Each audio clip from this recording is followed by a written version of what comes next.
쓸모 있는 일이라도 해라. 좀 더 빨리 움직여. 난 남의 자식까지 키워줄 생각 없어. 정호 씨, 이 애가 이 집에서 자기 분수를 깨닫든가 아니면 내가 이 집에서 나가든가 할 테니까. 소영의 날카로운 목소리가 오래된 집의 벽을 때렸고 그 소리에 8살 지원이는 움찔하며 한 발짝 뒤로 물러섰다. 아이는 맨발인 채로 엄마가 남긴 헐렁한 스웨터를 입고 귀가 떨어져 나간 토끼 인형 토리를 두 손에 꼭 쥔 채 계단 참에 서 있었다. 그저 물 한 잔을 마시려고 내려왔을 뿐이었다. 엿들을 생각은 없었다. 아이들은 보통 자신에 대한 진실을 듣고 싶어 하지 않는다. 하지만 진실은 마치 문틈으로 들어오는 외풍처럼 어둠 속에서 스스로 아이들을 찾아내곤 한다. 거실에는 스탠드 하나만 켜져 있었다. 그 노란 불빛이 환영 저녁 식사를 마치고 남은 접시들이 널려 있는 식탁 위를 비추고 있었다. 숨겨진 진실 채널에 오신 것을 환영합니다. 이곳은 모든 이야기가 깊은 의미를 품고 있는 곳입니다. 채널을 구독하시고 여러분의 인생과 사람을 보는 관점을 바꿔놓을 수도 있는 이 이야기에 귀 기울여 주세요. 그날 저녁, 소영은 자신의 딸 유라를 데리고 이 집으로 들어왔다. 축하해야 할 자리였고 새로운 삶이 시작되는 날이어야 했다. 적어도 지원의 아빠는 지원에게 남색 원피스를 입히고 예쁘게 웃으라고 지시하며 그렇게 말했다. 그래서 지원은 아무도 자신에게 질문 하나 던지지 않았지만 저녁 식사 내내 억지로 미소를 지었다. 유라는 가장 큰 케이크 조각을 받았다. 소영은 유라의 머리카락을 쓰다듬으며 아빠 정호에게 말했다. 우리 유라가 얼마나 여린 아이인지 몰라요. 지원은 그 맞은편에 촛불처럼 꼿꼿하게 앉아 창가에 있는 빈 의자를 쳐다보지 않으려 애썼다. 그곳은 항상 엄마가 앉던 자리였다. 엄마에게서는 늘 동백오일 핸드크림과 유자차 향기가 났다. 엄마가 웃을 때면 집안은 더 크고 따뜻하고 진실된 공간이 되었다. 엄마는 지원이가 그 당시에는 이름조차 알지 못했던 병을 앓다가 1년 전에 세상을 떠났다. 지원의 기억에 남은 것이라곤 병원의 차가운 복도, 아빠의 속삭임, 그리고 어느 날 아침 외할머니 명희가 자신의 앞에 무릎을 꿇었던 순간뿐이었다. 할머니는 지원을 꼭 안고 말했다. 네 엄마는 너를 아주 많이 사랑했단다. 그건 아무도 너에게서 빼앗아 갈 수 없어. 하지만 누군가는 그것을 빼앗으려 했다. 단번에 한 번의 움직임으로 빼앗은 것은 아니었다. 사랑은 조각조각 떨어져 나갔다. 먼저 거실 서랍장 위에 있던 엄마의 사진이 치워졌고 그 다음엔 엄마의 옷들이 쓰레기 봉투에 담겨 버려졌으며 식탁에서 죽은 아내의 이름을 입에 올리는 일이 금지되었다. 그리고 마침내 새로 산 비싼 가구에 난 흠집을 보듯 지원을 쳐다보는 여자가 이 집의 안주인으로 들어왔다. 소영 씨, 목소리 좀 낮춰요. 지원이가 듣겠어. 아빠 정호가 지친 목소리로 말했다. 들으라고 해. 소영이 쏘아붙였다. 빨리 깨달을수록 좋은 거니까. 난 평생 저 애의 슬픔 주변을 까치발 들고 걸어 다닐 생각 없어요. 지원은 손에 쥔 인형을 더 꽉 쥐었다. 엄마가 3번이나 꿰매주었던 토끼 인형 토리는 지원이가 어딜 가든 데리고 다니는 유일한 친구였다. 지금 토리는 마치 자신도 두려운 것처럼 지원의 손에 맥없이 매달려 있었다. 아직 어린애잖아. 정호가 대답했다. 저 애는 당신 전처의 그림자야. 소영이 차갑게 내뱉었다. 난 죽은 여자의 박물관에서 살 생각 없어요. 그 말 이후 길고 무겁고 숨 막히는 침묵이 내려앉았다. 지원은 아빠가 무언가 단호한 말을 해주기를 기다렸다. 그러면 안 된다고. 지원이는 내 딸이라고. 지원의 엄마도 지원이도 존중받아 마땅하다고 말해주길 바랐다. 하지만 정호는 침묵했다. 그것은 지원이가 평생 잊지 못한 첫 번째 교훈이었다. 때로는 사람의 가장 큰 외침이 침묵이라는 것을. 다음 날 아침, 소영은 대청소를 시작했다. 걸레와 빗자루로 하는 평범한 청소가 아니라 남의 인생을 정리하는 청소였다. 거실에 있던 엄마의 사진들은 전부 사라졌다. 외할머니가 물려주신 고풍스러운 청자 도자기는 구석 찬장으로 치워졌다. 엄마가 가장 좋아하던 안락의자는 집안의 인테리어 콘셉트와 맞지 않는다는 소영의 판단 아래 지하실로 버려졌다. 지원은 주방 문지방에 서서 그 모든 것을 지켜보았다. 항의하고 싶었지만 목구멍에 말이 걸려 나오지 않았다. 거기 그렇게 서 있지 마.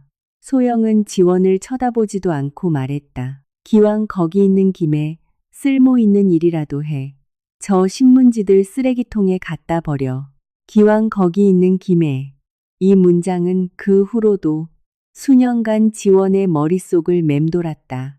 절대 빼낼 수 없는 가시처럼. 9살이던 유라는 집안의 권력 구도를 빠르게 파악했다. 밝은색 머리카락에 분홍색 머리핀을 한 유라는 어른들의 잔인함을 마치 엄마의 하이힐을 신고 걷는 것처럼 우아하게 모방하는 법을 일찍부터 터득한 아이였다. 이제 여긴 내 방이야.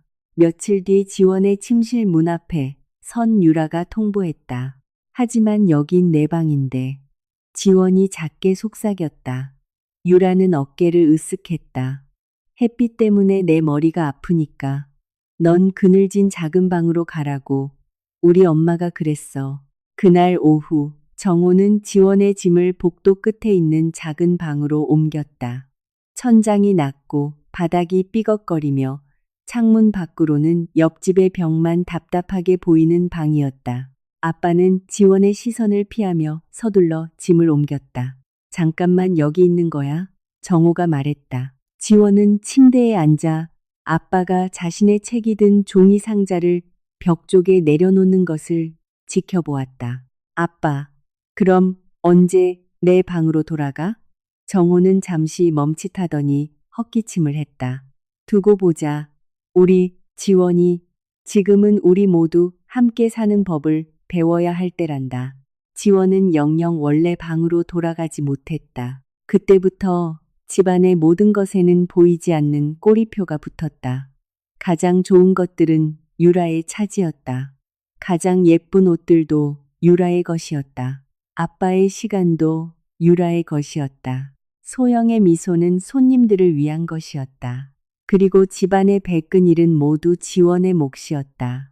지원은 구구단을 채 다 외우기도 전에 식탁을 차리는 법을 배웠다. 쓰레기 봉투가 너무 무거워 계단에 질질 끌려 물자국을 남길 때도 지원은 쓰레기를 버리러 나갔다. 저녁 식사가 끝나면 지원은 접시를 치웠고 유라는 의자에 다리를 올리고 앉아 아빠에게 국어 시험에서 100점을 맞았다고 자랑했다.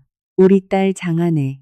정호가 말했다. 지원 역시 항상 만점을 받았고 전교 1등을 놓치지 않았다. 최우수상을 받아 집에 돌아와도 소영은 그 상장을 고지서들 사이에 아무렇게나 던져두며 말했다. 공부라도 잘해서 다행이네. 살면서 어디 한 군데라도 쓸모가 있어야지. 12살이 되자 지원은 이 집에서 벌어지는 일이 단순한 괴롭힘이 아니라 자리에 관한 문제라는 것을 깨달았다. 소영은 처음부터 지원의 위치를 딸과 식모의 중간 어디쯤으로 정해두었다. 내쫓기에는 너무 가깝고 사랑하기에는 너무 먼 자리였다. 가장 고통스러운 시간은 명절, 정호의 생일, 그리고 유라의 생일 같은 가족 행사 때였다. 그때마다 집안은 친척들과 소영의 지인들로 가득 찼다. 지원은 사람들의 귓속말을 들을 수 있었다. 첫 번째 부인 사이에서 낳은 딸이라며 불쌍한 것, 참 말도 없네. 그래도 소영이가 인내심이 대단해. 인내심. 사람들은 소영이 사람들 앞에서 부드러운 목소리로 지원에게 내리는 명령들을 그렇게 불렀다. 지원아, 차 좀 내오렴. 지원아, 손님들 코트 좀 침실에 걸어두고. 지원아, 어차피 대화할 사람도 없으니 주방일 좀 거들어라. 손님들은 마치 소영이 아주 고결한 일을 하는 것처럼 아이가 자기 자신의 집에서 살도록 허락해 주는 것이 엄청난 자비라도 되는 것처럼 고개를 끄덕였다. 어느 해 겨울, 설날 저녁에 지원은 실수로 접시를 깼다. 설거지를 하느라 젖어있던 손에서 도자기가 미끄러진 것이다. 요란한 소리가 주방을 채웠다. 소영이 즉시 뛰어 들어왔다. 너는 정말 제대로 할 줄 아는 게 하나도 없니? 지원은 무릎을 꿇고 조각들을 줍기 시작했다. 날카로운 파편 하나가 손가락 끝을 파고들었다. 하얀 타일 위로 붉은 피가 뚝 떨어졌다. 문가에 아빠 정호가 섰다. 아주 짧은 순간 지원은 아빠가 다가와 소영에게 그만하라고 말해주기를, 딸의 손을 잡고 상처를 치료해 주기를 바랐다. 하지만 소영은 정호를 돌아보며 말했다. 이것 봐요. 식탁도 모자라 주방에서도 감시해야 한다니까요. 정호는 딸을 내려다보았다. 그의 얼굴은 피곤하고 잿빛이었으며 마치 안락함 외에는 삶의 모든 의지를 잃어버린 사람 같았다. 다음엔 조심해라, 지원아. 정호는 그 한마디만 남겼다. 그 순간 지원의 마음속에서 무언가가 끊어졌다. 시끄럽거나 극적이지도 않았고 소리도 눈물도 없었다. 아주 깊은 곳에서 부모가 언젠가는 내 편이 되어줄 거라는 아이의 마지막 희망을 보관해 두는 그곳에서 아주 조용히 끊어졌다. 그날 저녁 이후로 지원은 더 이상 아무것도 요구하지 않았다. 아빠에게 영화를 보러 가자고 조르지도 않았고 성적표를 보여주지도 않았으며 학교에서 무슨 일이 있었는지 이야기하지도 않았다. 지원은 집안에서 소리 없이 움직이는 법을 배웠다. 일찍 일어나서 자기 할 일을 마치고 책 속으로 숨어버렸다. 책은 아무도 그녀에게 차를 내오라고 명령하지 않는 유일한 도피처였다. 학교 도서관에서 지원은 감당할 수 없는 시련을 겪고도 더 강하게 일어선 여성들의 역사에 빠져들었다. 밤늦게까지 이불을 뒤집어 쓰고 작은 스탠드 불빛 아래서 개걸스럽게 책을 읽었다. 지원은 아직 복수를 꿈꾸지는 않았다. 아이들은 좀처럼 복수를 꿈꾸지 않는다. 그들은 그저 누군가 자신을 안아주며 내 잘못이 아니야라고 말해주기를 바랄 뿐이다. 오직 외할머니 명희만이 지원에게 진실을 말해주었다. 할머니는 오래된 사진과 그림들이 가득한 서울 성북동의 고급 주택에 살고 있었다. 소영이 할머니를 끔찍이 싫어했기에 자주 오지는 못했지만 할머니가 올 때면 집안의 온도가 달라졌다. 명심해라, 지원아. 할머니는 손녀의 머리카락을 쓸어 넘기며 말했다. 누군가 너를 하찮게 대한다고 해서 네가 정말 하찮은 사람이 되는 건 아니야.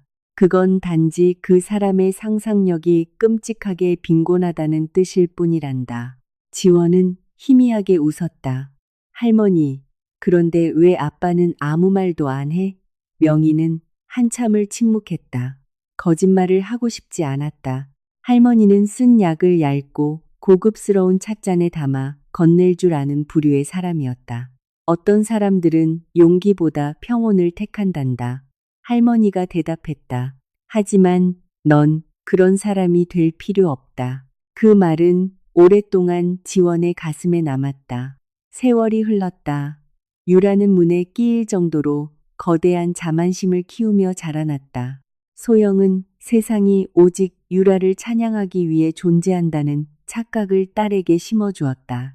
정호는 나이보다 빨리 늙어갔지만 그의 침묵만은 전혀 늙지 않았다. 여전히 매끄럽고 편안하며 타인 같았다. 지원은 최우수 성적으로 고등학교를 졸업하고 서울의 명문대에 진학했다. 떠나는 날, 지원은 여행 가방 2개와 책 몇 권, 노트 사이에 숨겨둔 엄마의 사진, 그리고 도저히 버릴 수 없었던 낡은 토끼 인형 토리를 챙겼다. 소영은 팔짱을 낀 채 현관에 서 있었다. 어디 혼자서 얼마나 버티는지 보자꾸나. 소영이 말했다. 서울이라는 곳이 만만치 않을 거다. 지원은 가방 손잡이를 움켜쥐었다. 그건 이미 여기서 충분히 배웠어요. 소영은 눈을 가늘게 떴지만 아무 대꾸도 하지 않았다. 정호가 딸을 대문까지 배웅했다. 잠시 아빠는 무언가 할 말이 있는 사람처럼 보였다. 사과를 하려는지 아니면 자주 전화하라고 부탁하려는지 딸이 아빠 없이 사는 법을 완벽하게 배우기 전에 자신에게 딸이 있다는 사실을 기억해 내려는 것 같았다. 하지만 정호는 그저 지원의 어깨에 손을 얹을 뿐이었다. 몸 조심해라, 우리 지원이. 지원은 아빠를 차분하게 바라보았다. 예전처럼 무언가를 기다리지 않았다. 그녀는 더 이상 8살 아이가 아니었다. 맨발로 계단에 서 있지도 않았고 어른들의 세상이 곧 정신을 차릴 거라고 믿으며 인형을 꽉 쥐고 있지도 않았다. 조심할게요. 지원이 말했다. 전 항상 그래야만 했으니까요. 지원은 대문을 나섰고 단 한 번도 뒤돌아보지 않았다. 그녀는 훗날 자신이 이 집의 합법적인 주인으로서 다시 돌아오게 될 줄은 꿈에도 몰랐다. 소영이 자신의 앞에서 창백하게 질려 무력하게 서 있게 될 줄도, 최고급 약혼 드레스를 입은 유라가 모든 사람들 앞에서 완벽한 저녁을 박살내는 진실을 듣게 될 줄도 몰랐다.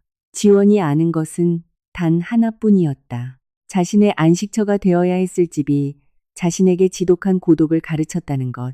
하지만 고독은 잔인할지언정 아주 훌륭한 스승이 되기도 한다. 특히 그 학생의 기억력이 아주 좋다면 말이다. 그리고 지원은 모든 것을 기억하고 있었다.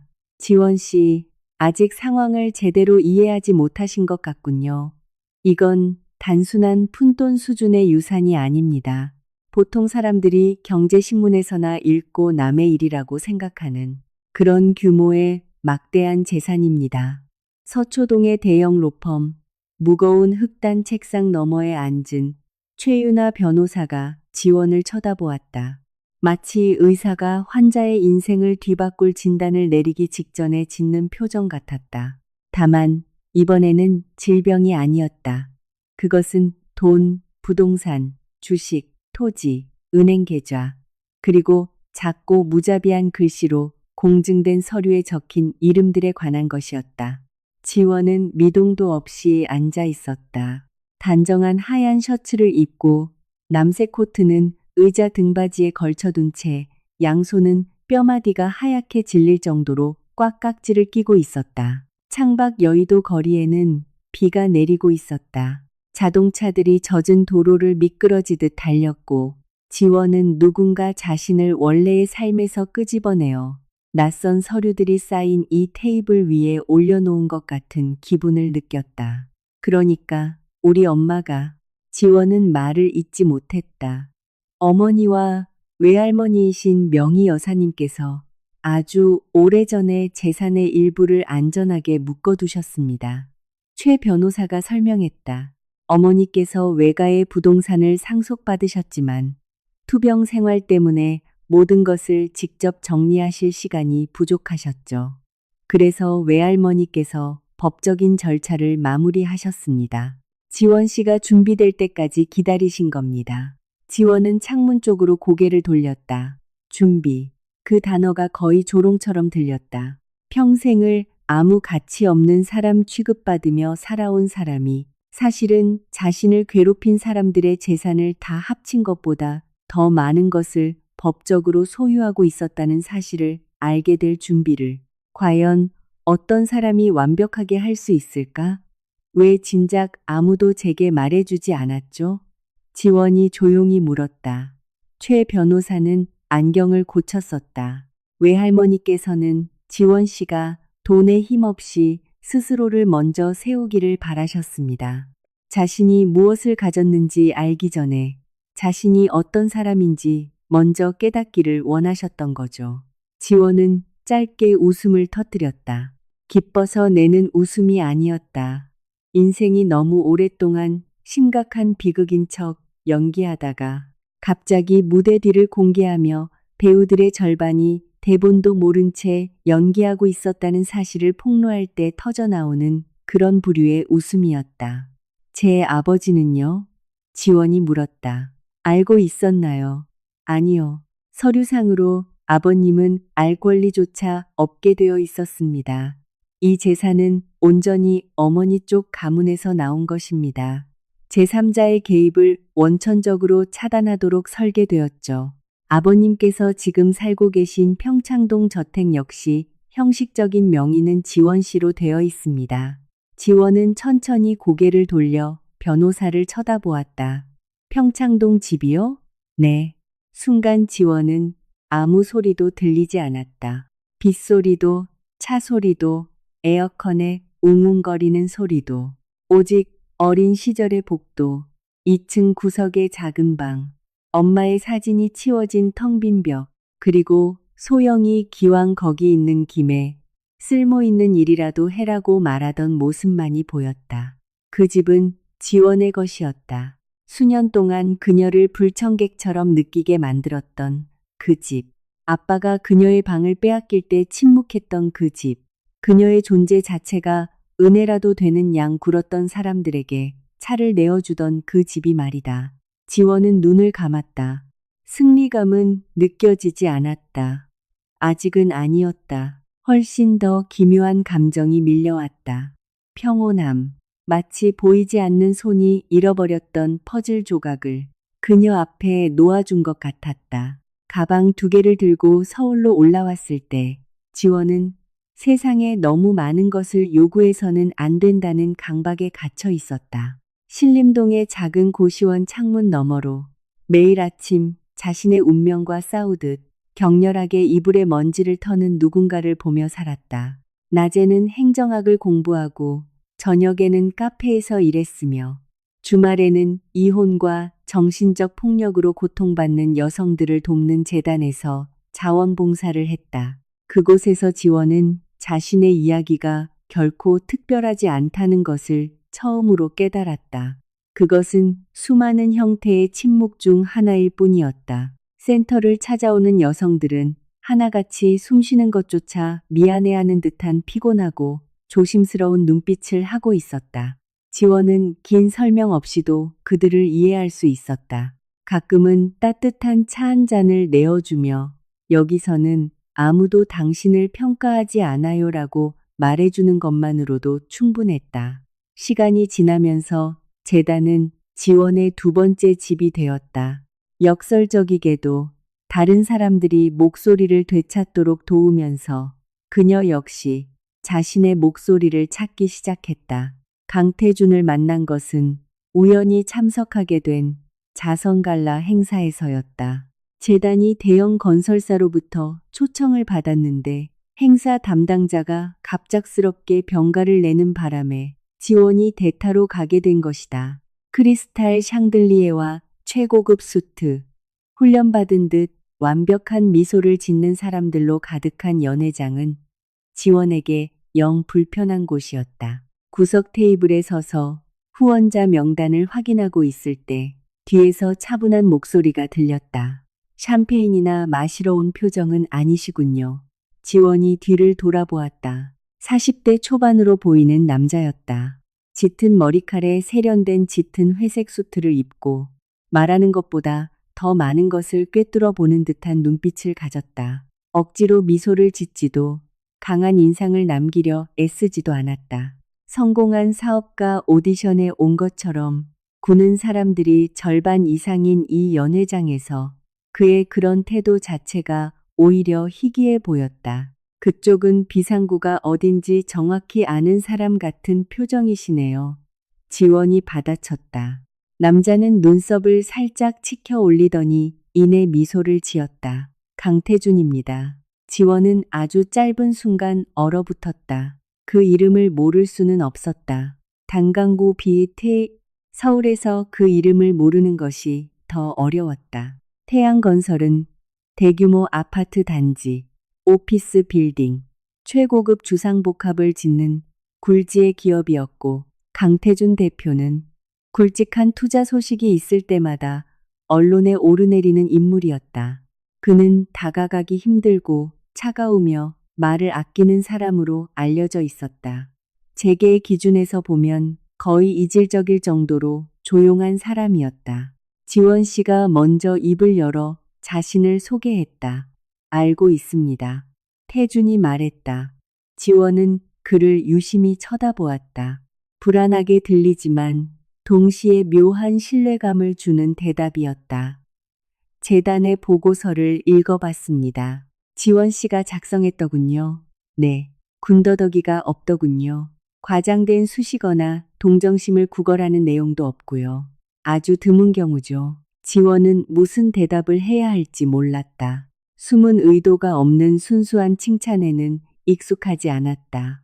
그 대화에서부터 지원이 전혀 계획하지 않았던 일들이 시작되었다. 태주는 처음에는 재단 후원 문제로 전화를 걸어왔고, 그 다음에는 새 출발을 하는 여성들을 위한 긴급 주거 지원 프로젝트를 논의하자는 공식적인 이유로 커피를 청했다.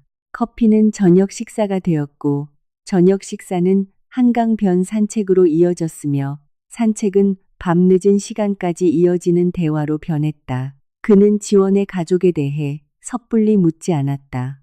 다른 사람의 한 달치 월세보다 비싼 구두를 신었다고 해서 함부로 흑발로 짓밟고 들어가서는 안 되는 영역이 있다는 것을 본능적으로 아는 사람 같았다. 대신 그는 무엇이 지원을 화나게 하는지, 무엇에 웃는지, 무엇을 두려워하는지, 그리고 왜 식당에 가면 항상 등을 벽에 기대고 앉는지를 물었다. 출입문을 보려고요. 언젠가 지원이 대답했다. 그는 웃지 않았다. 그것을 괴짜 같은 습관으로 치부하지도 않았다. 이해합니다. 태준이 남긴 이 한마디는 그 어떤 꽃다발보다 지원의 마음을 열게 만들었다. 두 사람은 2년 뒤 언론의 스포트라이트도 하객들의 웅성거림도 자기적인 화려함도 없이 조용히 결혼식을 올렸다. 서울 시내의 작은 구청에서 혼인신고를 하고 조촐한 서약을 나누는 것으로 대신했다. 증인은 외할머니 명희와 태준의 오랜 친구 한 명뿐이었다. 지원은 단정한 크림색 원피스를 입고 머리를 낮게 묶었지만 여전히 숨기지 못한 두려움이 눈빛에 서려 있었다. 확실해요? 식장으로 쓰일 작은 방에 들어가기 직전 태준이 물었다. 당신과 결혼하는 거요? 네, 그거 말고 나머지 말입니다. 태준은 자신이 무엇을 묻고 있는지 정확히 알고 있었다. 그녀의 가족, 그녀의 이름, 그녀의 비밀에 대한 것이었다. 지원은 작은 상자에 든 웨딩밴드를 내려다보았다. 내가 당신 아내라는 이유만으로 그 사람들이 갑자기 나를 존중하는 꼴은 보고 싶지 않아요. 태준은 잠시 침묵했다. 그들에게 무언가를 증명할 필요는 없습니다. 알아요. 하지만 나 자신에게는 증명해야 할 것 같아요. 태준은 고개를 끄덕였다. 그녀의 고통을 긍정해서가 아니라 그녀의 결정을 존중했기 때문이었다. 지원에게는 이것이 아주 새로운 경험이었다. 누군가 나와 의견이 다르면서도 나를 꺾으려 들지 않을 수 있다는 것.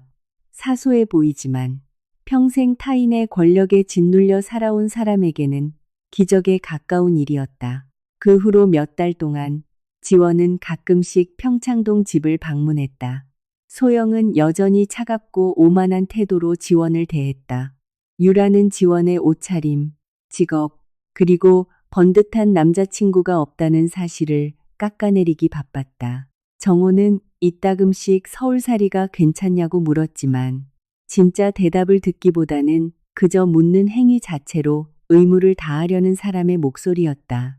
지원은 매번 진실을 말할 기회가 있었다. 자신이 태양건설 강태준 대표의 아내라고 선언할 수도 있었고 소박하지만 아름다웠던 결혼식 사진을 보여줄 수도 있었다. 단 한마디면 식탁의 권력 구도를 단번에 뒤집을 수 있었다. 하지만 지원은 그렇게 하지 않았다.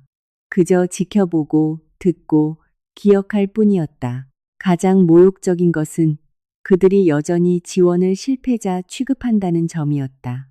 내 나이 때 유라는 적어도 자기가 인생에서 뭘 원하는지는 알고 있었어. 소영이 무심코 던진 말이었다. 유라가 코웃음을 쳤다. 언니는 그 재단에서 누가 고맙다는 소리만 해줘도 감지덕지할걸. 언닌 항상 야망이 그릇이 작았잖아. 지원은 그럴 때마다 찻잔을 저으며 희미하게 미소 지었다. 작은 야망. 만약 그녀들이 식탁에서 훈계하고 있는 이 여자가 지금 수백억 원대 부동산 관련 서류에 서명하고 돌아왔다는 사실을 알았다면 아마 자신들이 먹던 프리미엄 생크림 케이크에 목이 메어 죽을 뻔했을 것이다. 하지만 케이크에는 아무 죄가 없으니 참 다행인 일이었다. 그러나 최 변호사와의 만남은 모든 것을 바꿔놓았다. 지원의 눈앞에 놓인 서류들은 진실이 오랜 세월 문턱 밖에서 끈기 있게 기다려왔음을 조용히 증명하고 있었다. 이제 어떻게 하실 건가요? 변호사가 물었다. 지원은 평창동 저택의 등기부 등본을 자신이 너무나 잘 아는 그 주소를 소리내어 울지 않는 법을 배웠던 그 길의 이름을 오랫동안 내려다보았다. 당분간은 아무것도 안 할 겁니다. 지원이 대답했다. 최 변호사가 고개를 들었다. 아무것도요. 아직 확신이 서지 않으신 겁니까? 지원은 서류들을 다시 파일에 집어넣었다. 내 평생 동안 그 사람들은 내가 언제 말해야 할지, 어디에 서 있어야 할지, 얼마나 감사해야 할지를 결정했어요. 이번엔 진실을 언제 알게 될지 내가 결정할 겁니다. 저녁이 되어 지원은 강남에 위치한 태준의 아파트로 돌아왔다. 수천억 원대 회사를 경영하는 사람이라기보다는 복잡한 문제의 해답은 따뜻한 차 한 잔에서 시작된다는 걸 아는 평범한 남자처럼 태준은 주방에서 차를 우려내고 있었다. 끝났어. 태준이 물었다. 지원은 서류 파일을 식탁 위에 올려놓았다. 그 집 내 거였어요. 태준은 놀란 기색이 없었다. 외할머니 명의가 지원이 생각했던 것보다 태준에게 더 많은 것을 미리 말해둔 모양이었다. 기분이 어때? 지원은 천천히 의자에 앉았다. 평생 내 지붕 아래 살면서 비를 피하게 해달라고 구걸한 기분이에요. 태준이 다가와 지원의 어깨에 손을 얹었다. 이제 더 이상 구걸할 필요 없어. 지원은 그를 올려다 보았다. 그녀의 눈에는 눈물이 없었다. 훨씬 더 단단한 무언가가 이제 막 형태를 갖춰가고 있었다. 알아요. 며칠 뒤 유라에게서 전화가 왔다. 그녀의 목소리는 달콤하고 자기적이며 동시에 날카로웠다. 마치 면도칼이 들어있는 사탕 같았다. 지원 언니, 다음 주 토요일에 내 약혼식이야. 엄마가 예의상 언니도 부르는 게 맞대서 전화했어. 초대해줘서 고맙네. 지원이 차분하게 대답했다. 대신 옷 좀 멀쩡하게 입고 와. 민우 씨네 가족들도 올 거니까. 아주 중요한 분들이야. 괜히 분위기 어색하게 만들지 말고. 지원은 식탁 위에 놓인 서류 파일을 바라보았다. 폐에 안 끼치도록 노력할게. 그리고 좀 일찍 와줘. 엄마가 식장 데코레이션 세팅할 때 일손이 필요할 것 같대. 잠시 침묵하던 지원은 눈에 띄지 않을 만큼 미세하게 미소를 지었다. 당연하지, 유라야. 일찍 갈게. 통화가 끝난 후 신문을 보던 태준이 지원을 쳐다보았다. 약혼식? 네. 나도 같이 갈까? 지원은 서류 파일을 덮었다. 차분하고 정확하며 최종적인 움직임이었다. 아직 처음부터 나타날 필요는 없어요. 태준은 즉시 이해했다. 그럼 언제? 지원은 창밖으로 보이는 서울의 불빛을 바라보았다. 아주 잠깐.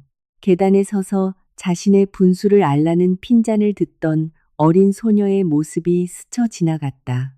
이제 지원은 자신의 위치를 완벽하게 알고 있었다. 다만 그 위치는 다른 사람들이 멋대로 정해준 곳이 아니었다. 그 사람들의 말이 모두 끝나면요. 지원이 조용히 대답했다. 그때 들어오세요. 제발 오늘은 피해자 코스프레 좀 하지 마. 지원아, 오늘은 우리 유라한테 가장 중요한 날이지. 네. 그 구질구질한 인생사 드라마 찍는 날이 아니니까. 소영은 마치 훌륭한 인생 조언을 건네는 듯한 말투로 지난 수년간 자신이 잔인하게 헤집어 놓은 상처에 다시 한번 칼을 꽂고 있었다. 그녀는 서울 팰리스 호텔의 우아한 로비에 서 있었다.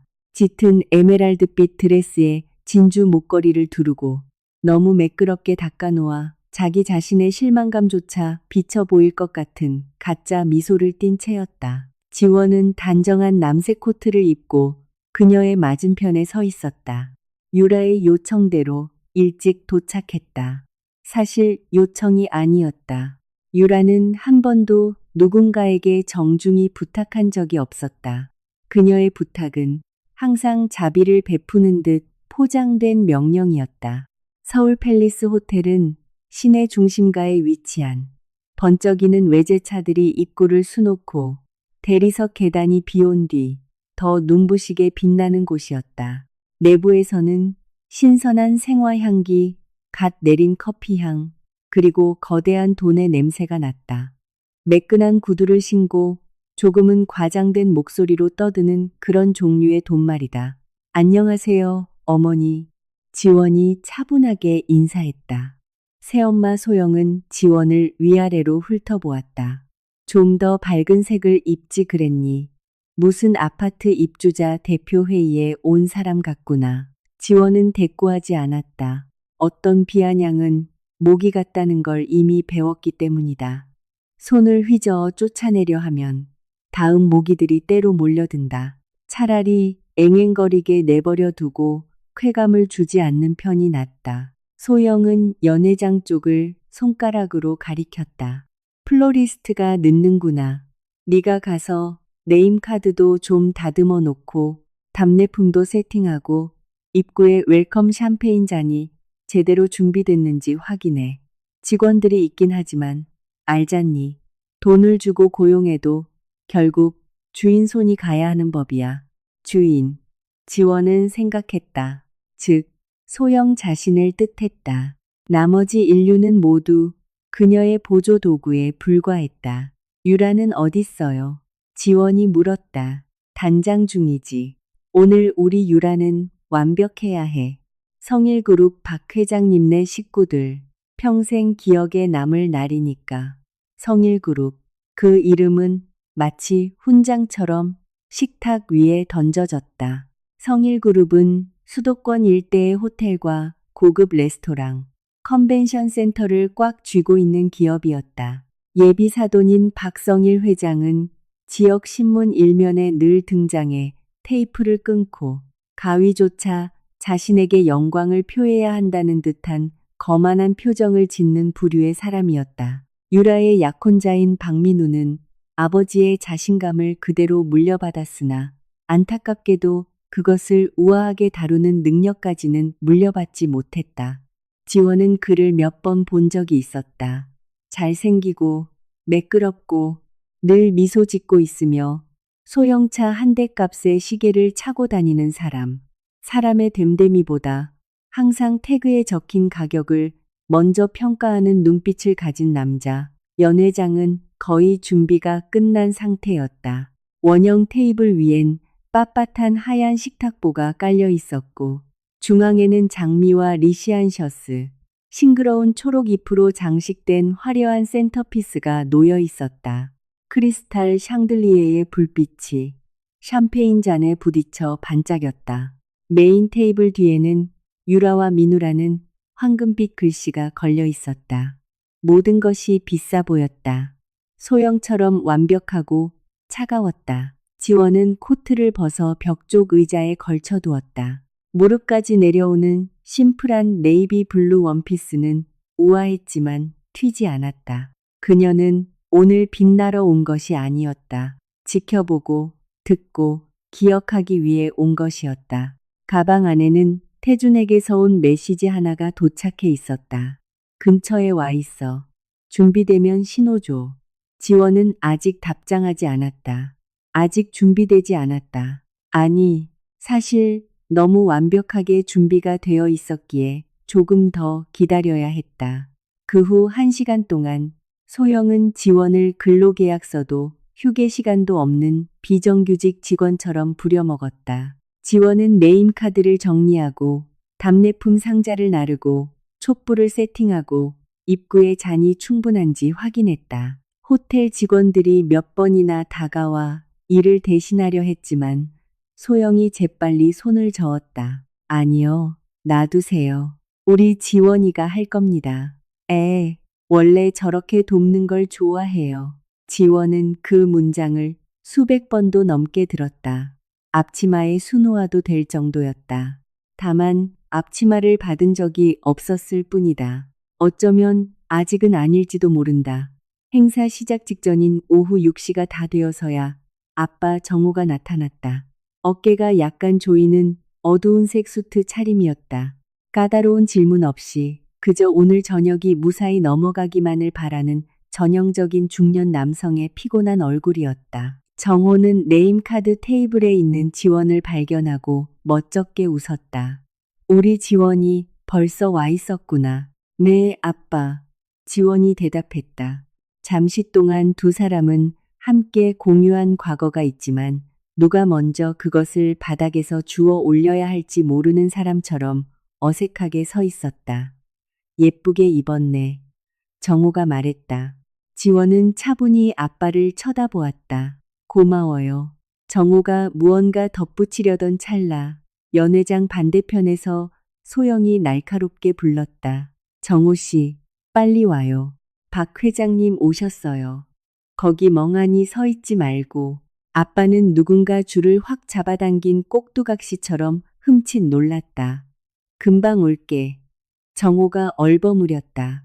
그는 돌아오지 않았다. 지원은 아빠가 소영에게 다가가 즉시 그녀의 리듬, 그녀의 몸짓, 그녀의 세계에 순응하는 모습을 지켜보았다. 놀랍지도 않았다. 그저 또 하나의 세부 사항을 머릿속에 기록할 뿐이었다. 어차피 철거될 집에 난 금을 무심히 관찰하는 사람처럼 6시가 넘자 하객들이 속속 도착하기 시작했다. 화려한 실크 드레스를 입은 여성들, 맞춤 정장을 입은 남성들, 뺨을 비비는 인사, 과장된 웃음소리, 진한 향수 냄새가 뒤섞였다. 소영의 친척들, 성일그룹의 지인들, 지역 유지들, 구의원 1명, 그리고 행사의 격을 높이거나 혹시 모를 돌발 상황에서 축도를 해주기 위해 초대된 듯한 목사님까지. 지원은 구석에 물러나 있었다. 그때 이모 미숙이 다가왔다. 미숙은 스프레이로 단단히 고정한 머리와 남의 험담을 올림픽 종목처럼 취급하는 매서운 눈빛을 가진 여자였다.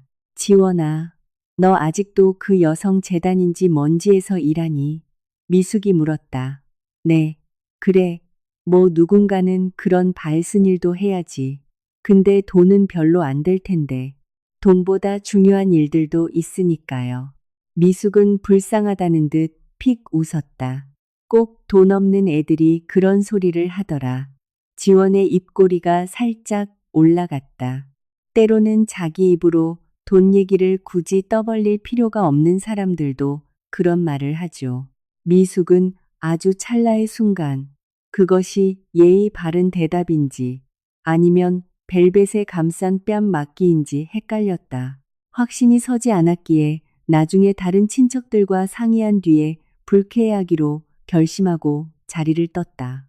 그때 연회장 문이 열리며 유라가 들어섰다. 모든 사람의 시선이 그녀에게 쏠렸다. 어깨가 드러나는 크림색 드레스에 머리에는 작은 티아라를 얹은 유라는 자기가 심사위원인 미인대회에서 우승을 차지한 사람의 표정을 짓고 있었다. 민우는 셔츠 소매를 만지작거리며 그녀의 곁을 걸었다. 소영이 가장 먼저 박수를 쳤고 연회장 전체가 환호했다. 유라는 빛이 났다. 세상이 자신을 중심으로 세팅된 무대 장치처럼 굴러가는 이 순간을 그녀는 사랑했다. 유라는 엄마와 아빠에게 차례로 다가간 뒤 마지막으로 지원을 쳐다보았다. 왔네. 유라가 말했다. 다행이다. 엄마가 언니 오면 쓸 데가 많을 거라고 했거든. 민우가 뭔가 귀여운 것이라도 본 것처럼 짧게 웃었다. 이쪽이 그 언니야? 민우가 물었다. 배다른 언니. 유라가 황급히 정정했다. 지원 언니는 항상 우리랑은 좀 겉돌았거든. 겉돌았다. 지원이 지난 세월 동안 집안에서 살아온 방식을 정확히 요약한 단어였다. 축하해요, 민우 씨. 지원이 차분하게 인사했다. 민우는 건성으로 손을 내밀며 이미 지원의 어깨 너머로 다른 VIP 하객들을 스캔하고 있었다. 꽉 쥐지 않는 무심하고 가벼운 악수. 전혀 중요하지 않은 사람을 대하는 전형적인 태도였다. 유라가 지원 쪽으로 몸을 기울였다. 부탁인데 오늘 여기서 네가 좋아하는 그 심오한 인생 타령은 하지 마. 민우 씨네 식구들은 긍정적인 사람들을 좋아하니까 기억할게. 지원이 대답했다. 좋아. 그럼 이제 가서 일 좀 거들어. 입구에서 하객들이 선물이나 봉투를 줄 테니까 받아둬. 지원은 잠시 유라를 쳐다보았다. 유라야, 호텔 직원들이 있잖아. 알아. 하지만 언니는 가족이잖아. 이럴 때 돕는 거지. 가족. 그 단어가 유라의 입에서 나오자 마치 유료 서비스를 결제하고 받은 영수증처럼 건조하게 들렸다. 지원은 입구 쪽으로 걸음을 옮겼다. 굴복해서가 아니었다. 자신이 계속 고개를 숙이고 있다고 믿을 때 이 사람들이 과연 어디까지 선을 넘을지 지켜보고 싶었기 때문이다. 이후 몇십 분 동안 지원은 하객들로부터 화려한 축의금 봉투와 꽃다발, 선물 상자를 받아 챙겼다. 몇몇은 지원을 호텔 직원으로 착각했다. 어떤 부인은 말도 없이 자신의 밍크 코트를 지원에게 훌쩍 넘겼고 회색 정장을 입은 한 남자는 화장실 위치를 물었다. 지원은 한치의 흐트러짐 없이 예의 바르고 차분하게 대답했다. 분노가 사라진 것이 아니었다. 분노가 성숙해진 것뿐이다. 어린아이의 분노는 울음을 터뜨리지만 어른의 분노는 조용히 사실을 기록하고 계산한다. 저녁 7시가 다 되어갈 무렵 소영이 샴페인 잔이 담긴 쟁반을 들고 지원에게 다가왔다. 이거 박 회장님 테이블로 가져가. 웨이터들이 지금 다 바빠서 말이야. 지원은 쟁반을 내려다본 뒤 새엄마를 응시했다. 어머니, 저도 오늘 하객으로 온 겁니다. 소영의 입가에 얇고 차가운 미소가 번졌다. 유난 떨지 마. 오늘 주인공 하객은 따로 있어. 넌. 글쎄, 넌 그냥 지원이잖니. 그걸로 충분한 설명이 되었다는 듯한 태도였다. 지난 수년간 그것은 늘 충분한 이유가 되었다. 지원은 쟁반을 받아들었다. 굴복해서가 아니었다. 때로는 누군가 스스로 파놓은 무덤에 완벽하게 발을 헛디딜 때까지 그들의 어설픈 연극이 끝날 수 있게 가만히 내버려 두어야 할 때도 있는 법이다. 박성일 회장의 테이블에는 박 회장 부부와 사업 파트너 2명, 그리고 모피쇼를 두른 노부인이 앉아 있었다. 지원이 잔을 내려놓자 박 회장은 그녀를 쳐다보지도 않고 툭 내뱉었다. 샴페인이 덜 칠링됐군. 더 차갑게 내오라고 해. 직원에게 전달하겠습니다. 지원이 대답했다. 그럼 빨리 가서 전해. 지원은 허리를 꼿꼿이 폈다. 바로 그 순간 저 멀리서 아빠 정호가 이쪽을 지켜보고 있는 것을 발견했다. 아빠는 쟁반을 든 딸을 보았고 박 회장의 짜증 섞인 표정을 보았고 흡족한 얼굴로 서 있는 소영을 보았다. 그리고 이번에도 역시 아무 말도 하지 않았다. 더 이상 상처가 되지 않았다. 예전 같았다면 눈시울이 뜨거워지며 마치 자신이 뭔가 잘못을 저지른 것처럼 그 익숙한 수치심이 밀려왔을 것이다. 하지만 지금 지원이 느끼는 감정은 오직 서늘한 차가움 뿐이었다. 맑고 단단하며 완벽하게 필요한 감정이었다. 지원은 구석 테이블로 돌아와 빈 쟁반을 내려놓았다. 유라는 민우와 함께 사진을 찍기 위해 꽃 장식 벽 앞에 서 있었다. 소영은 딸의 드레스를 만져주며 자랑스러운 듯 무언가 속삭였다. 정호는 감격스러운 얼굴로 그 곁에 서 있었다. 완벽하게 행복한 가족의 초상화 같았다. 사진이란 때때로 참 뻔뻔하다고 지원은 생각했다. 완벽한 조명 아래서 거짓말을 참으로 능숙하게 해내니까. 잠시 후 유라가 손짓했다. 지원 언니, 이리 좀 와봐. 지원이 다가갔다. 왜? 유라가 여분의 머리핀이 든 작은 상자를 내밀었다. 이거 탈의실에 갖다 놓고 거울 옆에 내 세컨드 구두 제대로 있는지 확인 좀 해줘. 지원은 손을 내밀지 않았다. 호텔 직원한테 부탁해. 유라의 미소가 아주 1초 정도 미세하게 흔들렸다. 하지만 이내 다시 완벽한 미소로 돌아왔다. 또 시작이다. 분위기 망치지 마. 분위기 망치는 거 아니야. 난 네 약혼식에 하객으로 온 거지. 일하러 온 게 아니라고 말하는 것뿐이야. 주변에 있던 몇몇 사람들이 대화를 멈췄다. 소영이 천천히 고개를 돌렸다. 아빠 정호의 얼굴이 하얗게 질렸다.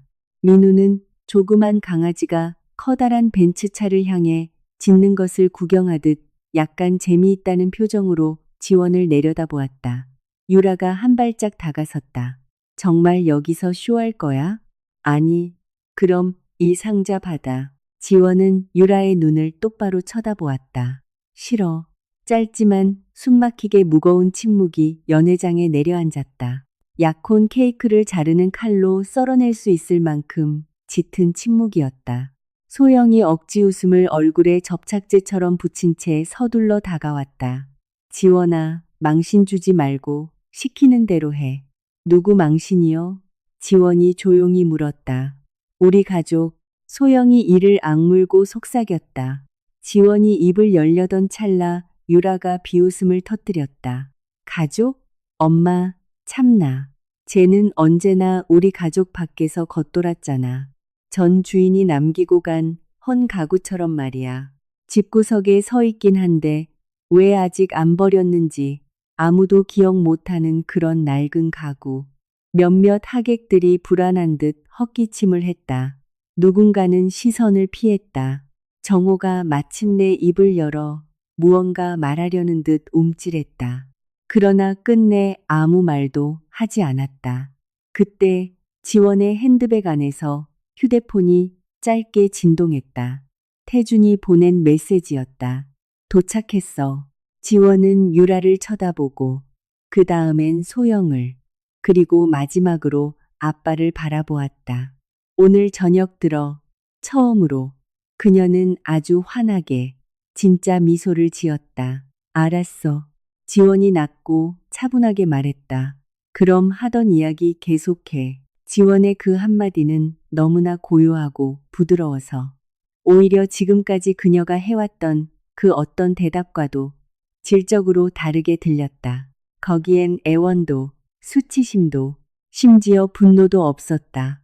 오직 완전한 체념과 동의만이 있었다. 곧 벼락이 내리칠 것을 알고 그 벼락이 자신이 아닌 다른 곳을 향할 것을 아는 사람만이 가질 수 있는 기묘하고도 섬뜩한 동의였다. 유라가 눈을 가늘게 떴다.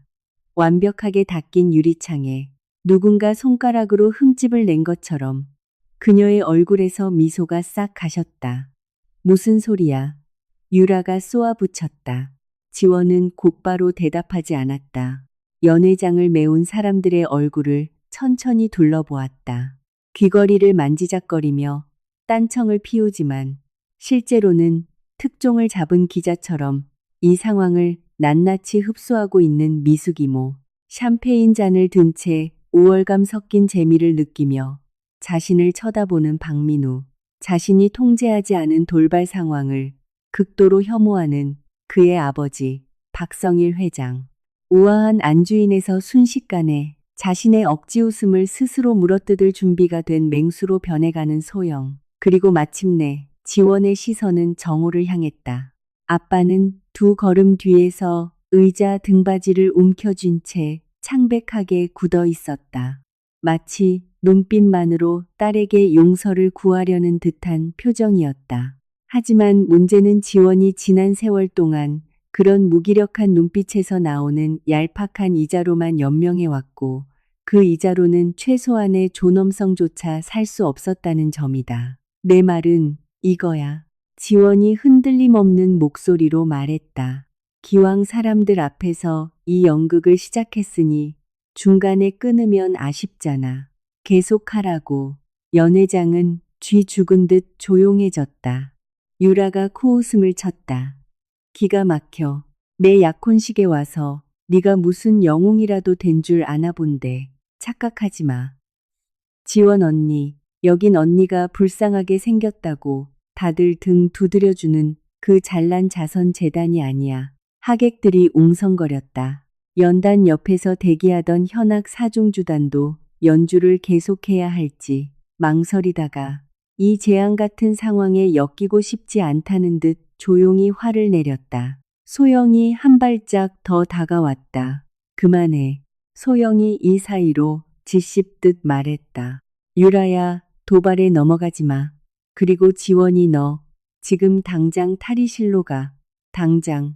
그 단어가 허공에 무겁게 맴돌았다. 부탁한다도 아니고 대화 좀 하자는 것도 아니었다.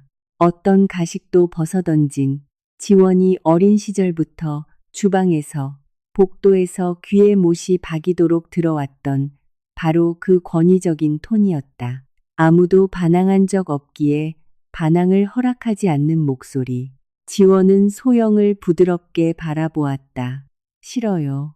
소영이 입을 떡 벌렸다. 너 지금 뭐라고 했어? 싫다고 했어요. 만약 이 순간 연회장 문을 열고 스팽글을 입은 조랑말이 튀어나왔다 해도 이보다 더 큰 충격을 주진 못했을 것이다. 이 친척들에게 지원이라는 존재가 감히 아니요, 싫습니다 라고 말하는 것은 초자연적인 현상에 가까웠다. 그녀는 평생 조용하고 도움이 되며 내다 버리기 편리한 배경 소품처럼 기능해 왔기 때문이다. 배경은 말을 하지 않는다. 배경은 사진을 찍을 때 뒤로 한 발짝 비켜주면 그만인 것이다. 유라가 신경질적으로 웃음을 터뜨렸다. 미치겠네. 쟤 진짜 자기가 뭐라도 되는 줄 알아봐. 유라야. 정우가 힘없는 목소리로 불렀다. 그게 다였다. 이름 한 번 부른 것. 어떠한 힘도 단호함도 없는 기차선로 위에 툭 던져진 낙엽 같은 부름이었다. 유라는 아빠를 쳐다보지도 않았다. 아니, 아빠는 빠져. 평생 엄마 잃은 불쌍한 애라고 우리 모두 쟤를 상전 모시듯 눈치 보며 살았잖아. 지원이가 상처받을까봐 말 한마디도 조심해야 했지. 근데 진실을 말해줄까? 쟤는 지 엄마 죽은 비극을 무기 삼아 평생 사람들한테 동정이나 구걸하고 산 거잖아. 순간 지원의 등줄기를 타고 서늘한 기운이 흘러내렸다. 그 말이 진실이라서가 아니었다. 유라가 거울 앞에서 수십 번은 연습한 것처럼 그 끔찍한 거짓말을 너무나 확신에 차서 내뱉었기 때문이다. 난 한 번도 너희에게 동정을 구걸한 적 없어. 지원이 말했다. 웃기지 마. 내 그 궁상맞은 침묵, 그 상처받은 고아 같은 눈빛. 그게 동정해달라는 거 아니면 뭔데.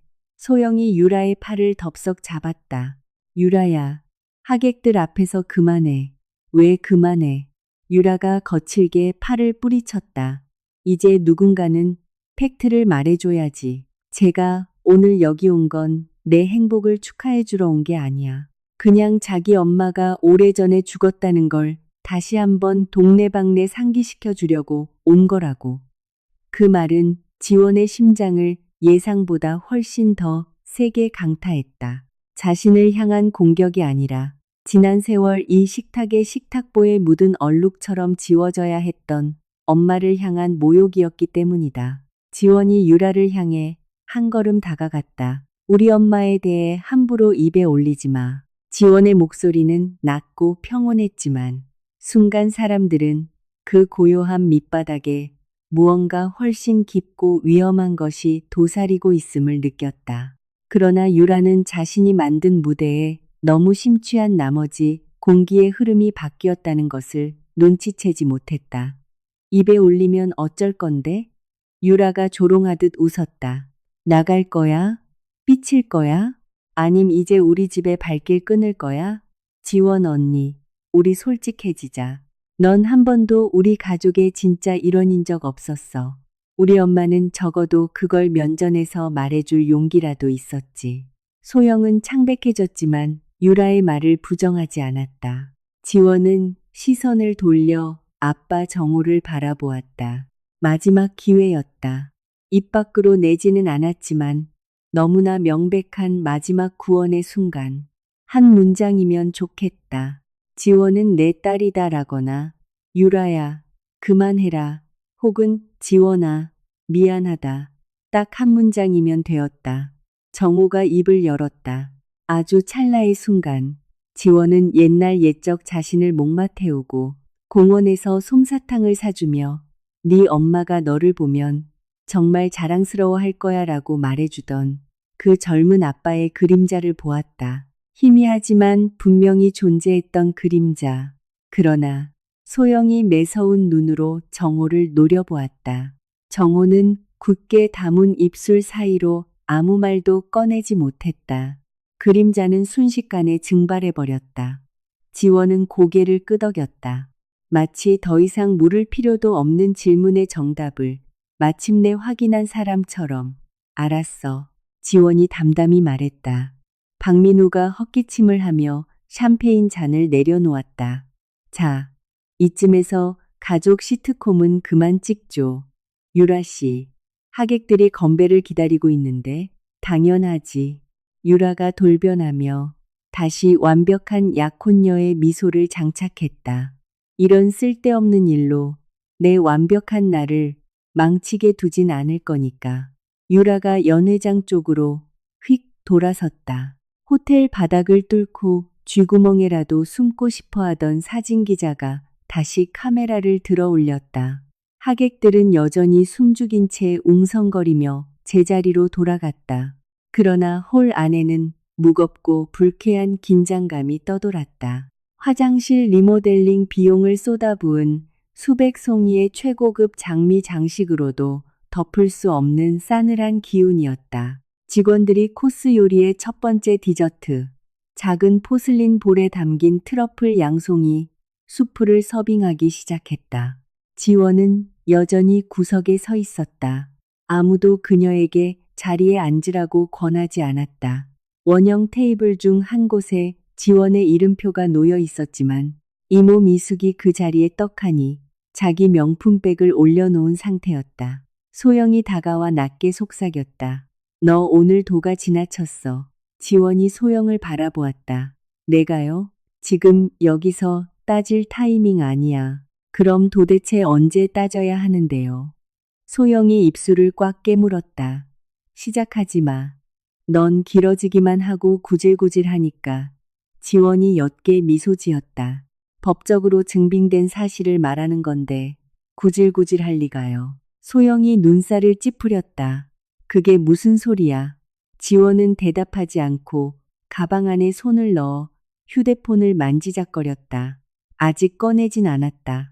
그녀는 이 저녁이라는 과일이 완벽하게 농익어 가지에서 스스로 뚝 떨어질 때까지 기다리고 싶었다.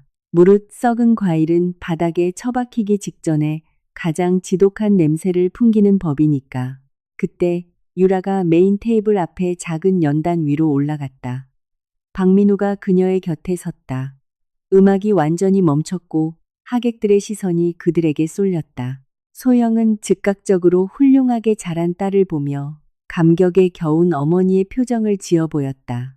실제로는 엄청나게 비싼 옷을 입은 재앙을 키워냈을 뿐이지만 말이다. 유라가 마이크를 잡았다. 사랑하는 여러분, 유라가 꿀 떨어지는 목소리로 시작했다. 이 특별한 날, 저희와 함께 해주셔서 감사합니다.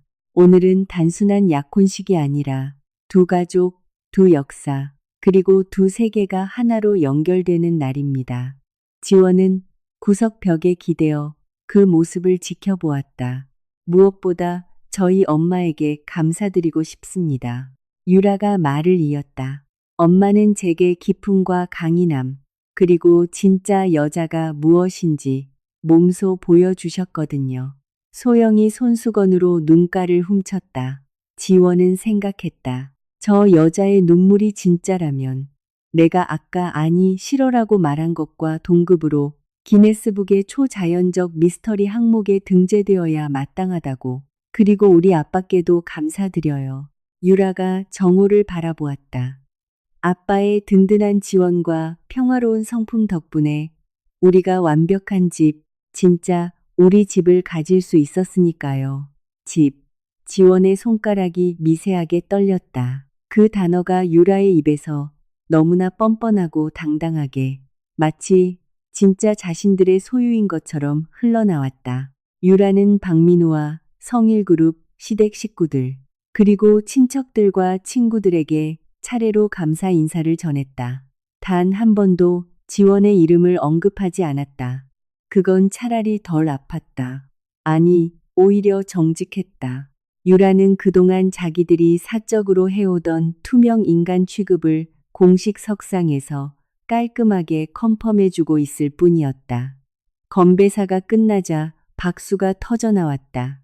박민우가 유라의 이마에 가볍게 키스했다. 카메라 플래시가 터졌다. 박성일 회장이 샴페인 잔을 들어 올리며 큰 소리로 말했다. 아주 훌륭한 스피치야. 우리 예비 며느리가 가족의 가치를 제대로 아는구만. 바로 그때 샴페인 몇 잔을 비워 알코올의 기운과 집단적 자도취 분위기에 한껏 고무된 미숙 이모가 불쑥 소리쳤다. 아유, 우리 지원이도 축사 한마디 해야지. 아침부터 저렇게 뼈 빠지게 일만 거들어줬는데 몇몇 사람들이 킥킥대며 웃었다. 유라가 지원 쪽으로 고개를 돌렸다. 그녀의 얼굴에 섬뜩한 광채가 스쳤다. 좋은 의미의 빛이 아니었다. 테이블 가장자리에 아슬아슬하게 놓인 유리잔을 방금 발견한 고양이의 눈빛 같은 것이었다. 맞아요. 유라가 마이크에 대고 말했다. 지원 언니, 올라와서 축하 인사 한마디 해줘. 딱 짧게 내 특유의 청승맞은 표정은 빼고 모든 시선이 지원에게 꽂혔다. 지원은 잠시 미동도 없이 서 있다가 한 걸음씩 천천히 연단을 향해 걸어나갔다. 완벽하게 침착한 걸음걸이였다. 사람들은 호기심과 거북함이 뒤섞인 표정으로 그녀를 지켜보았다. 유라가 마이크를 내밀었지만 지원이 그것을 채 잡기도 전에 손을 슬쩍 뒤로 빼며 속삭였다. 연회장 전체에 울려 퍼질 만큼 마이크에 바짝 댄 목소리로 명심해. 오늘 내 약혼식이야. 아무도 널 사랑하지 않았다는 둥. 그딴 불쌍한 소리 늘어놓지 마. 그 문장은 쨍그랑하고 유리가 깨지는 소리처럼 호란을 가로질렀다. 누군가 헉 하고 숨을 들이켰다. 정호는 고개를 푹 숙였고 소영은 얼어붙었다. 박민우는 농담이 너무 저열해졌다는 걸 깨달았지만 이 상황이 곧 자신에게 얼마나 위험한 재앙이 될지는 아직 모르는 듯 신경질적인 미소를 지었다. 지원은 유라의 손에서 마이크를 쥐어 빼앗았다. 그녀는 떨지도 울지도 소리치지도 않았다. 그저 고요히 하객들을 응시할 뿐이었다. 고마워, 유라야. 지원이 입을 열었다. 모두가 있는 데서 그렇게 말해줘서 정말 고마워. 유라가 눈살을 찌푸렸다. 뭐? 지원은 가방에서 휴대폰을 꺼내 잠금을 해제하고 짧은 메시지 하나를 전송했다. 지금. 그리고 휴대폰을 마이크 스탠드 옆 테이블에 조용히 내려놓았다. 오랜 세월 동안 나는 내가 예민한 건지 늘 자문했어. 지원이 평온한 목소리로 말했다. 내 기억이 왜곡된 건 아닐까? 내가 유난 떠는 걸까? 그런데 오늘 너희들이 내 기억이 완벽하게 정확했다는 걸 똑똑히 증명해주네. 소영이 한 걸음 튀어나왔다.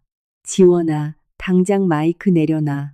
지원은 소영을 쳐다보지도 않았다. 아직은 아니었다. 그 순간 연회장의 거대한 황금빛 양문이 활짝 열렸다. 가장 먼저 들어선 사람은 짙은 회색 수트를 입은 키 크고 단정한 남자였다. 경제지 표지나 강남의 대형 건설 프로젝트 뉴스에서 몇몇 하객들이 본 적 있는 바로 그 얼굴이었다. 그 뒤를 이어 은장식 손잡이가 달린 지팡이를 짚은 고고하고 우아한 노부인이 들어섰다. 그리고 그 옆에는 검은색 가죽 서류 가방을 옆구리에 낀 최윤아 변호사가 나란히 걸어 들어왔다. 장내의 웅성거림이 거짓말처럼 뚝 떠섰다. 박성일 회장이 의자를 박차고 일어났다. 강태준 대표? 박 회장이 믿을 수 없다는 듯 중얼거렸다. 박민우의 얼굴이 하얗게 질렸다. 유라가 지원을 한번, 걸어 들어오는 남자를 한번 번갈아 보며 떨리는 목소리로 속삭였다. 저 사람이 여길 왜 와? 강태준은 입구 쪽에 멈춰 섰다. 그의 시선은 곧바로 지원을 찾아냈고 아주 1초 정도 다정하게 누그러졌다. 하지만 이내 연 회장을 향해 뻗어나간 그의 시선은 얼음장처럼 차갑고 통제되어 있으며 날카로웠다. 지원은 손에 마이크를 쥔 채 서 있었다. 승리감에 도취된 미소도 없었고 오만한 몸짓도 없었다. 그저 방금 문을 열고 들어와 단 한마디로 유라가 20년 동안 쌓아 올린 모든 얄팍한 허세를 무너뜨릴 남자를 바라볼 뿐이었다. 늦어서 미안합니다, 여보. 강태준의 목소리가 약혼 케이크를 자를 나이프보다 더 예리하게 연 회장의 공기를 베어냈다. 몇 초 동안 아무도 숨소리조차 내지 못했다. 샴페인을 나르던 직원들조차 영화의 클라이맥스 장면에서 일시 정지 버튼이 눌린 것처럼 제자리에 굳어버렸다. 지원은 연단에서 마이크를 쥐고 있었다. 그녀를 향해 비웃음을 던지던 침묵의 시간은 바로 이 순간 완벽하게 끝이 났다. 유라가 가장 먼저 정신을 차렸다. 여보. 그녀는 마치 외계어라도 들은 사람처럼 그 단어를 앵무새같이 따라했다. 누가 여보라는 거예요? 태준이 천천히 앞으로 걸어 나왔다. 서두르지 않는 묵직하고 당당한 걸음걸이에 사람들은 본능적으로 길을 비켜주었다. 굳이 언성을 높이지 않아도 세상이 그의 말을 듣기 위해 멈춰서는 그런 부류의 권력을 가진 남자였다. 그 뒤를 명희 여사가 따랐다. 노령에도 불구하고 꼿꼿한 허리, 은장식 지팡이를 쥔 손, 평온하지만 서리빨 같은 눈빛. 그녀는 오늘 하객으로 온 것이 아니었다. 오랜 세월 동안 자격 없는 자들의 손에 부당하게 쥐어 있던 것을 되찾으러 온 주인이었다. 그 옆에 최윤아 변호사는 약혼식에 어울리는 하객의 모습이 아니라 잘 빗어 넘긴 머리를 한 인간 판결문 그 자체였다. 박성일 회장이 자리에서 급히 일어서며 의자가 끼기챈 기분 나쁜 소리를 내며 밀려났다. 강 대표님, 박 회장이 억지 웃음을 지어 보였다. 이곳에 왕림해 주실 줄은 꿈에도 몰랐습니다. 태준은 지원에게서 단 한순간도 시선을 떼지 않은 채 대답했다. 저는 초대받지 않았습니다. 하지만 제 아내가 이곳에 초대받았죠. 아내. 그 단어가 다시 한번 홀 안을 강타했다. 이번엔 파괴력이 더 컸다. 몇몇 사람들이 미친 듯이 귓속말을 나누기 시작했다. 미숙 이모는 놀라서 입을 트너막았지만 경악해서라기보다는 이 엄청난 특종 가십이 공기 중으로 흩어져 버릴까봐 주워 담으려는 본능적인 제스처에 가까웠다. 박민우가 하얗게 질린 얼굴로 더듬거렸다. 잠깐만요. 지금, 그러니까 저 지원이, 저 여자가 강 대표님 사모님이시라고요? 태준은 지원의 곁에 멈춰 섰다. 그리고 민우를 향해 시선을 돌렸다. 상대방에 대한 경멸뿐만 아니라 상황을 파악하는 지능의 결여조차 한심하다는 듯한 눈빛이었다. 저는 이 연회장 안에 지원이라는 이름을 가진 제 아내 외에 다른 지원이는 알지 못합니다. 지원이 태준에게 마이크를 넘겼다. 두 사람의 손이 짧게 스쳤다. 지원에게 이 스킨십은 대중 앞에서 혼인 관계를 증명하는 것 이상의 의미였다. 평생을 차가운 벽에 등 기대고 서 있던 벼랑 끝에 고독이 끝나는 순간이었다. 유라는 눈을 부릅뜬 채 그들을 노려보았다. 이건 말도 안 돼. 유라가 중얼거렸다. 제가 어떻게, 언니가 대체 어떻게, 말을 끝맺지 못했다. 무슨 말을 할 수 있겠는가. 지원은 늘 쥐 죽은 듯 조용했고 가장 가난했으며 심부름으로 샴페인 잔을 나르던 여자, 예쁜 꽃 장식과 죽은 본처에 대한 껄끄러운 기억 사이 후미진 구석에 치워두면 그만인 존재가 아니었던가. 소영이 딸보다 먼저 표정 관리를 시도했다. 그녀가 앞으로 한 걸음 나서며 미소를 쥐어짜냈다. 호텔에 시설물 점검 리스트가 있다면 안주인의 가짜 미소 교체 요망이라고 적어야 할 만큼 기괴한 표정이었다. 강태준 대표님, 소영이 과도하게 친절을 가장한 목소리로 말했다. 정말 깜짝 놀랐네요. 지원이가 결혼했다는 귀띔조차 한 번도 안 해줘서요. 왜 안 했을까? 입을 연 것은 할머니 명이었다. 낮고 고요한 목소리였지만 누군가 고함을 지른 것보다 파장이 컸다. 소영이 슬로우 모션처럼 천천히 고개를 돌렸다. 명희, 어르신, 소영아. 지원의 할머니가 소영의 이름을 부르는 방식에는 수십 년치의 경멸이 응축되어 있었다. 어찌나 우아하게 내뱉었는지 내공이 부족한 사람은 그것을 시적 허용이라 착각할 정도였다. 정호는 그 자리에 못 박힌 듯 서서 명희를, 태준을, 그리고 지원을 번갈아 쳐다보았다. 그의 눈엔 믿을 수 없다는 불신과 함께 지난 세월 그를 지독한 침묵 속에 가둬두었던 비겁함의 청구서가 이자와 함께 날아온 것을 확인한 자의 공포가 서려 있었다. 지원아, 정호가 모기만 한 목소리로 불렀다. 이게 다 사실이냐? 지원이 아빠를 바라보았다. 네. 왜 나한테 말하지 않았어? 너무나 뻔뻔하고 뒤늦은 질문이었다. 지원이 대답을 해야 할지, 아니면 하객들이 이 얼빠진 가장을 대신해 집단으로 수치심을 느껴야 할지 헷갈릴 정도였다. 그의 이름표를 떼어냈을 때 당신들에게 내가 어떤 취급을 받는지 똑똑히 확인하고 싶었으니까요. 지원이 대답했다. 정호가 시선을 바닥으로 떨구었다. 유라가 신경질적인 웃음을 터뜨렸다. 이거 완전 미친 짓이잖아. 완전 연극이네. 우리 망신 주려고 일부러 오늘 여기 나타난 거지? 지원은 유라를 차분하게 응시했다. 난 오늘 네 언니 자격으로 온 게 아니야. 너희들이 날 식당 종업원 취급하기로 결정한 거지. 박성일 회장이 헛기침을 했다. 그는 본능적으로 이 상황이 가져올 사업적 손익 계산을 머릿속으로 미친 듯이 굴리고 있는 게 뻔히 보였다. 그의 시선이 태준에서 지원으로, 지원에서 민우로, 민우에서 유라로 바쁘게 오갔다. 계산기 액정에는 이미 새빨간 마이너스 숫자가 찍히고 있었을 것이다. 강 대표님, 박 회장이 조심스럽게 입을 열었다. 혹시 가족 간에 작은 오해가 있었던 모양인데 이런 사적인 문제는 조용히 해결하시는 게 동의합니다. 태준이 말을 잘랐다. 사적으로 해결하는 게 가장 좋죠.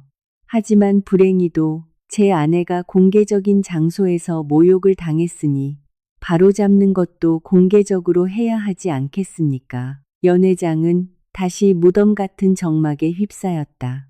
지원은 가슴속에 꽉 뭉쳐있던 무언가가 서서히 풀려나가는 것을 느꼈다. 태준이 그녀를 대신해 나서주었기 때문이 아니었다. 태준은 그녀의 목소리를 빼앗지 않았다. 그저 지원이 마침내 자신의 목소리를 낼 때 그 옆에 단단히 서 있어 주었을 뿐이다. 최유나 변호사가 메인 테이블 쪽으로 다가가 가죽 가방을 올려놓았다.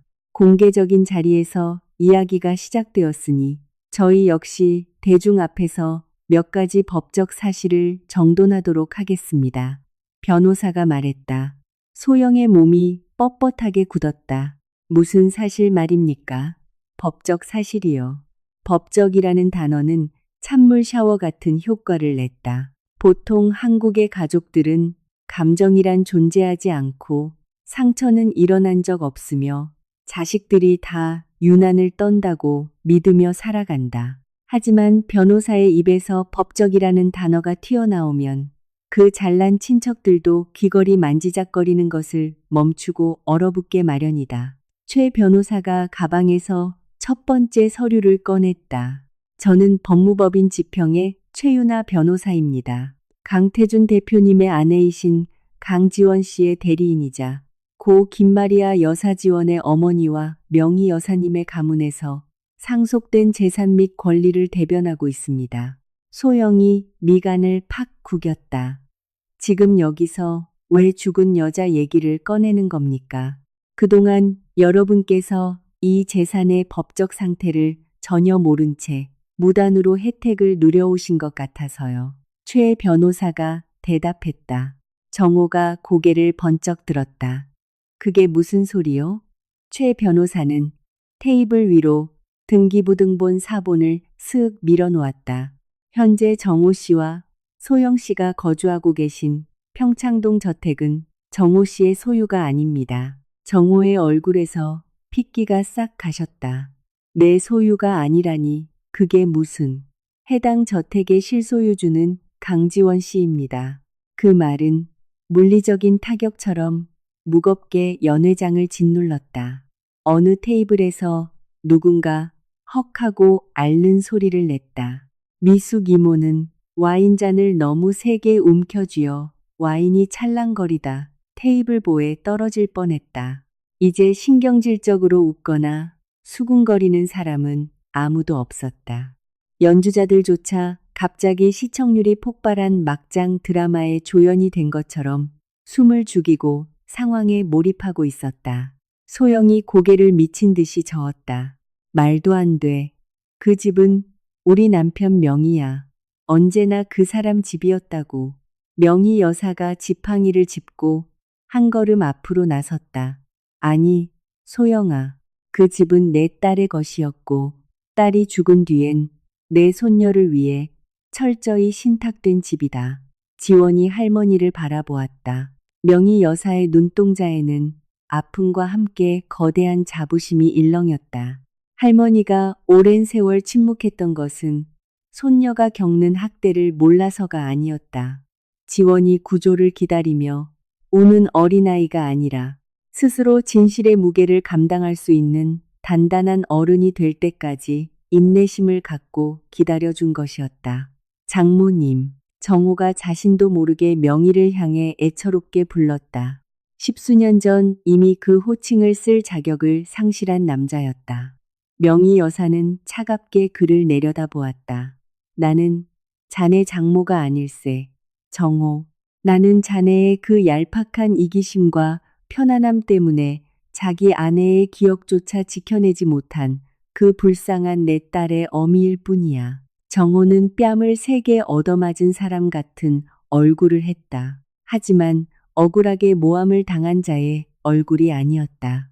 도망칠 곳 하나 없이 너무나 정확하게 정곡을 찔린 자의 비참한 몰골이었다. 최 변호사가 다음 서류들을 연달아 꺼냈다. 또한 강지원 씨는 서울 시내 상업용 빌딩 3채를 관리하는 지주회사의 대주주이며 수도권 핵심 개발 부지 이곳의 단독 소유주이십니다. 지원 씨가 소유한 자산의 총 평가액은 보수적으로 잡아도 약 300억 원을 상회합니다. 유라가 짧고 날카로운 웃음을 터뜨렸다. 거짓말, 안 믿어. 300억? 코미디 찍어? 코미디? 지원이 차갑게 반문했다. 한 번도 자기 이름으로 된 등기부등본조차 읽어본 적 없는 주제의 남의 집에 무단으로 살면서 그 진짜 주인한테 샴페인 잔을 나르라고 시키는 것만큼 완벽한 코미디가 세상에 또 있을까? 소영이 담 돌아섰다. 네가 감히 나한테 그런 건방진 말투를 써? 지원은 조금도 위축되지 않고 새엄마를 똑바로 응시했다. 어머니한테 배운 말투잖아요. 전 그냥 조금 더 조용히 썼을 뿐이죠.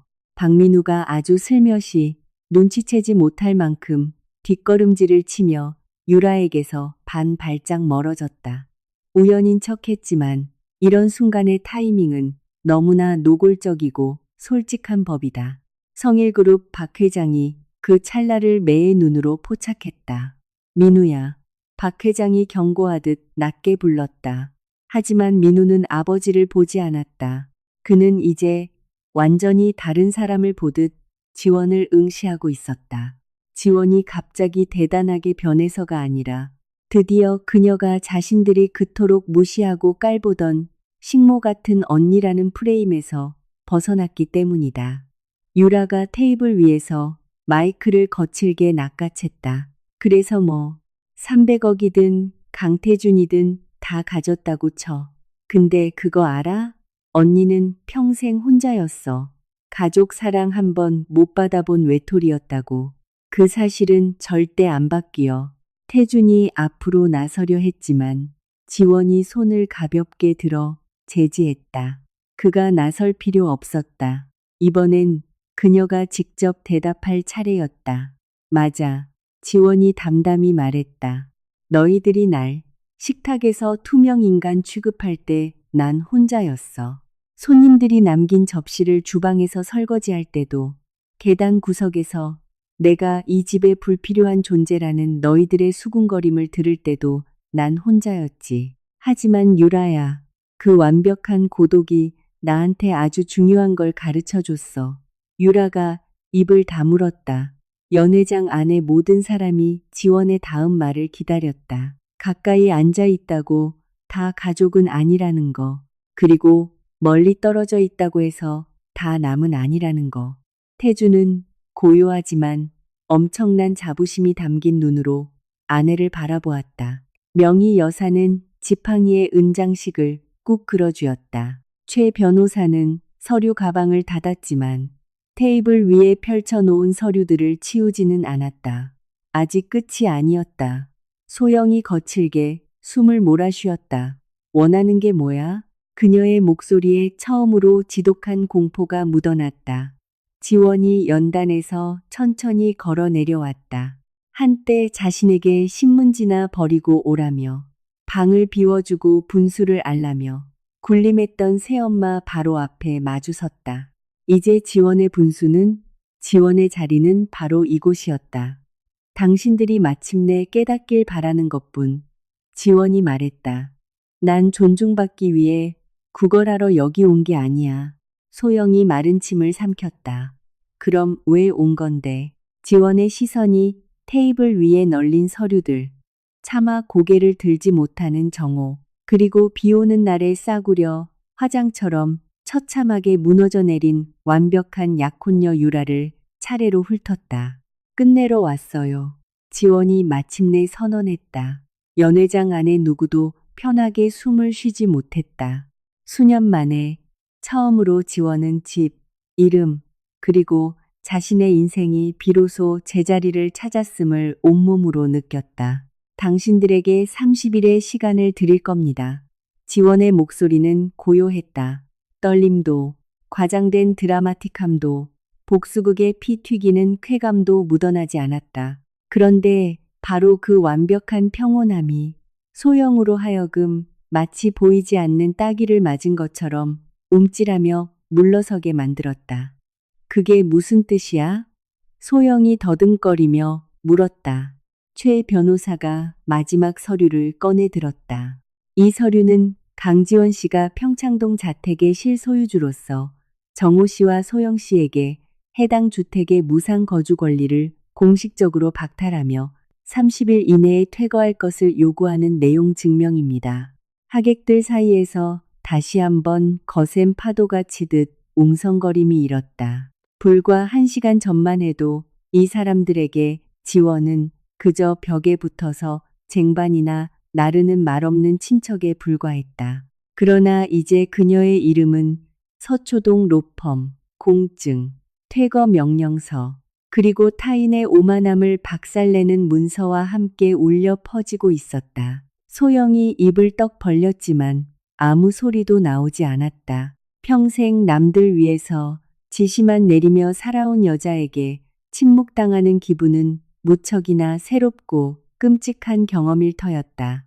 네가 어떻게 이럴 수 있어. 소영이 끝내 쥐어짜듯 속삭였다. 지원이 그녀를 빤히 바라보았다. 할 수 있고 할 겁니다. 여긴 내 집이니까요. 아니, 어머니. 여긴 내 엄마의 집이었고 이젠 내 집입니다. 당신은 아주 오랫동안 그곳에서 안주인 행세를 하며 내 집을 훔쳐 쓰고 있었을 뿐이고요. 정호는 메인 테이블 곁에 유령처럼 서 있었다. 불과 몇 시간 만에 몇십 년은 더 늙어버린 듯한 얼굴이었다. 그는 널브러진 법적 서류들, 장모 명의, 그리고 딸 지원을 번갈아 보았다. 그가 평생 외면하며 유보해왔던 선택들이 한꺼번에 괴물이 되어 돌아와 그의 목을 조르고 있었다. 지원아, 아빠가 입술을 달싹였다. 난 정말 몰랐어.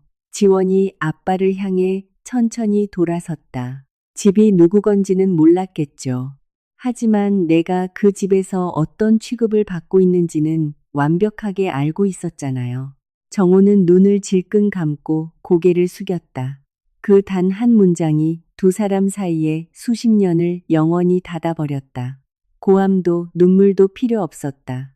오직 진실만이 필요했다. 진실은 소리치지 않을 때 가장 잔인하게 살갗을 파고드는 법이다. 지금껏 박민우의 옆에서 금방이라도 깨질 것 같은 도자기 인형처럼 서 있던 유라가 갑자기 발악했다. 비겁하고 역겨워. 유라가 비명을 질렀다. 내 약혼식에 쳐들어와서 내 소중한 나를 다 망쳐놔? 언니 평생 내가 가진 걸 질투하면서 살았잖아. 그래서 이런 짓을 꾸민 거지. 지원은 화조차 나지 않는다는 듯 담담하게 유라를 응시했다. 내가 널 질투했던 건 딱 하나뿐이야. 유라가 악에 받친 눈으로 노려보았다. 뭔데? 네 편을 들어주는 아빠를 가졌다는 거. 정호의 입에서 억눌린 신음이 터져 나왔다. 유라도 순간 말문이 막혔다. 단 1초. 1초 뒤에 유라는 본능적으로 민우의 팔을 잡고 기대려 했다.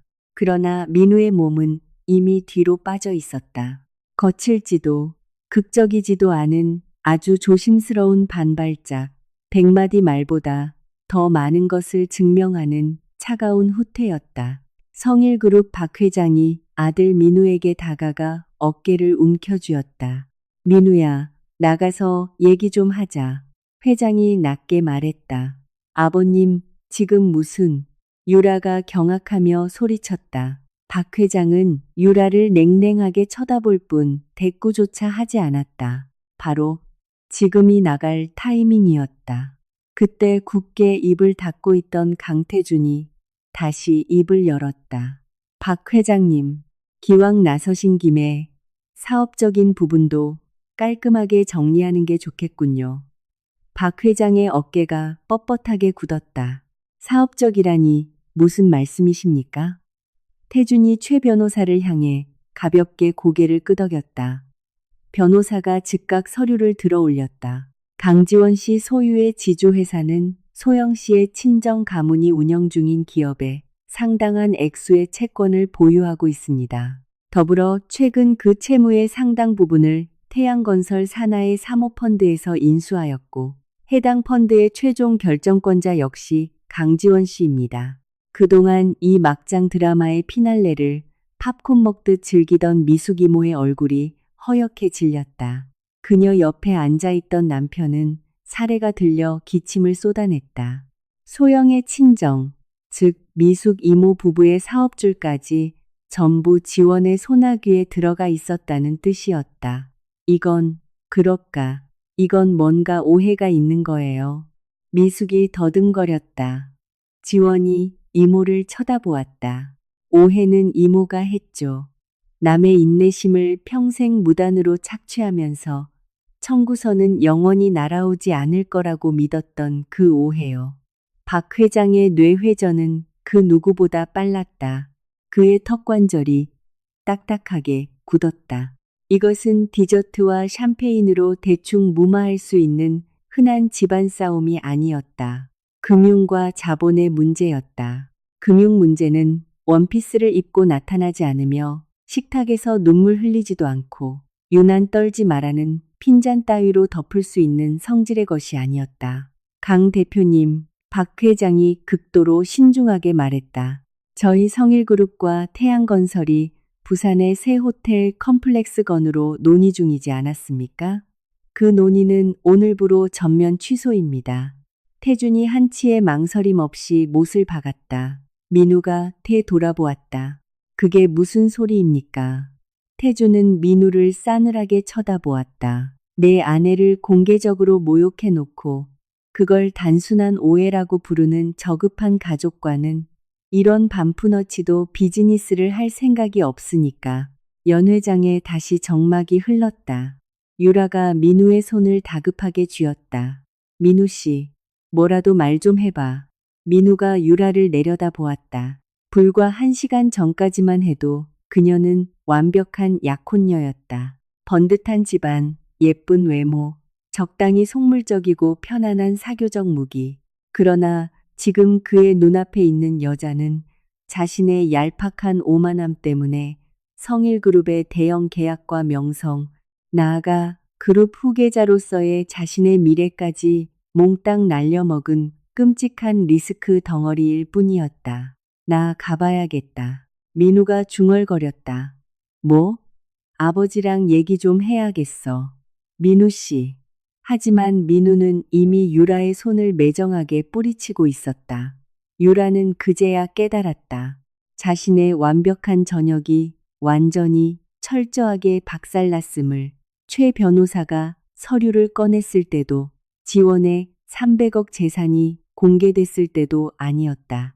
자신이 목숨 걸고 매달렸던 남자가 자신을 미래의 아내가 아니라 버려야 할 손절 매물로 쳐다보는 바로 그 순간의 말이다. 소영이 비틀거리며 지원에게 다가왔다. 얼굴 근육은 경련했고 눈동자에는 분노와 공포가 뒤섞여 일렁였다. 네가 네 가족을 파멸시켰어. 지원은 지난 세월 자신에게 유난 떨지 마. 분위기 망치지 마. 감사한 줄 알아라. 문제 일으키지 말라고 가스라이팅 해온 여자를 아주 오랫동안 무표정하게 응시했다. 나는 아무것도 파멸시키지 않았어. 소영이 멈칫했다. 지원이 조용히 덧붙였다. 그냥 여태껏 당신들의 그 썩은 삶을 지탱해주던 기부금을 끊었을 뿐이지. 명희 여사가 다가와 손녀의 어깨에 따뜻한 손을 얹었다. 네 엄마가 널 보면 참으로 자랑스러워 했을 게다. 할머니가 속삭였다. 그제야 아주 오랜만에 지원의 눈가에 뜨거운 것이 고였다.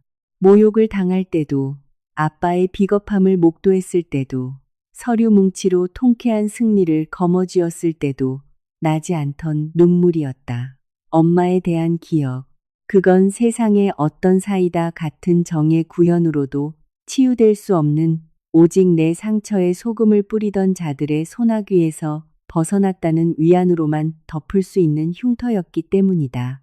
정호가 딸을 향해 한 걸음 다가왔다. 지원아, 내가 정말 다 미안하다. 지원이 아빠를 바라보았다.